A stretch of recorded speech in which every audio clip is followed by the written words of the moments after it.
mengusung calon bupati dan wakil bupati atas nama Bapak Sulaiman dan juga Bapak Abdul Hamid, yaitu perwakilan dari Partai PKB dan Partai Demokrat. Kami persilahkan untuk Bapak.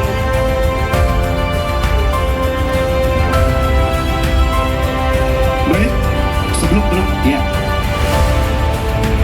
Dan tentunya pelepasan burung merpati tanda dimulainya pemilu pada damai dan juga kampanye damai untuk mewujudkan demokrasi yang berkualitas dan melahirkan pemimpin yang amanah dan rakyat dan juga memberikan kontribusi yang positif